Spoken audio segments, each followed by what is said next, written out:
The Supreme Court has just announced its decision on car finance mis-selling. This is my instant reaction. There is a lot more detail to go through, but hopefully this will give you a rough idea of what's happened. Now, actually, bizarrely, I'm not going to start with the Supreme Court decision because there are two different types of car finance mis-selling. And the bigger one for many people is the one that's been on hold because of the Supreme Court, but was not directly what the Supreme Court case was about. That is discretionary commission arrangements. And that's where, when you got a PCP deal or a hire purchase deal from a car broker or dealer before 2021, January 2021, what could have happened is your interest rate could have been increased from the minimum in order that the dealer or broker got more commission. That was banned in 2021. At the beginning of last year, the regulator announced it would be investigating that, and it is very likely that people were missold on that basis, is what we're thinking is happening right now.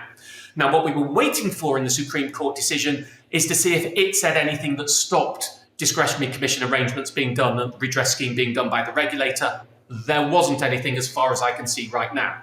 So I suspect that within the next 6 weeks, because that's the timetable it's shown, it will launch a consultation on a redress scheme for anybody who had a discretionary commission arrangement. So if you're one of the 3 million people who put that complaint form in via my website and found out you did have a discretionary commission arrangements, that's you. And even there's a possibility that that redress scheme may be automatic. In other words, you don't even need to put a claim in and you would be paid out, which is why I have a very big warning.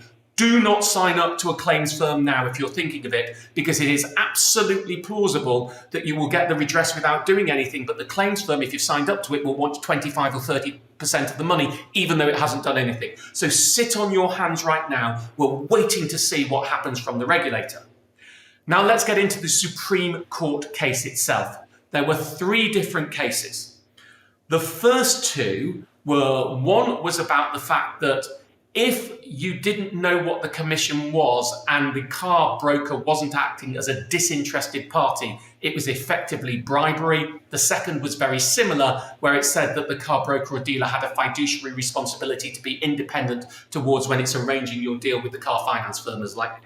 Now, what the court has said is no, they don't have to be independent. They would clearly have a commercial relationship with the car finance firm, and therefore it rejected the Court of Appeal's decision on those 2 claims.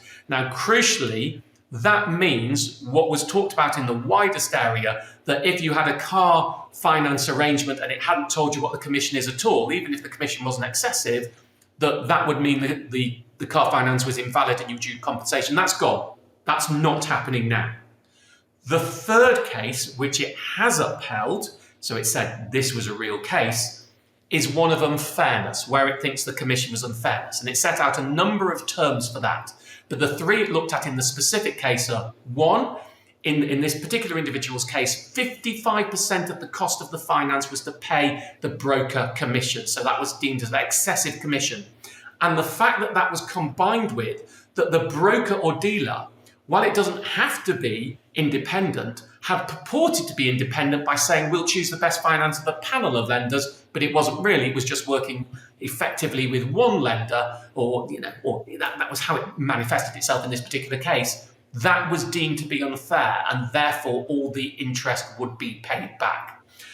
So that opens up, as well as discretionary commission arrangements, a whole new form of mis-selling, which I'm going to call excessive commission arrangements. Now, what I will be pushing the regulator to do, and I think is plausible, is when it announces, and hopefully announces, 90% likelihood, the redress scheme consultation for discretionary commission arrangements, it will also do it for excessive commission, because we need consistency and transparency of what those cases are.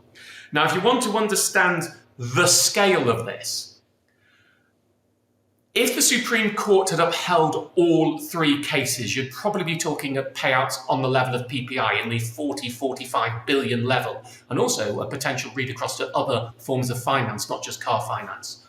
Now, my guesswork, because we don't have the data, we don't have the detail, but my guesswork is you're talking somewhere between 5 and 15 billion pounds of payouts, because it will primarily just be the discretionary commission arrangements. The excessive commission is always going to be on a case-by-case basis. So it'll be interesting to see how the regulator deals with that. I hope that gives you a decent overview of what's happened and what's happening. I do need to say there's a lot more data to come out. We need to wait and hear from the regulator. It'll put something short out now, I suspect, but it'll be 5 or 6 weeks before we hear more detail. We might hear from the government, although I don't now see the likelihood that had been talked about of government intervention on this. I think it will probably leave it to the regulator. So this is just a cursory overview. My biggest message to you, while we wait exactly what's happening, don't do anything. Don't sign up to a claim form. You don't need to do anything right now. Take your hands, sit on them.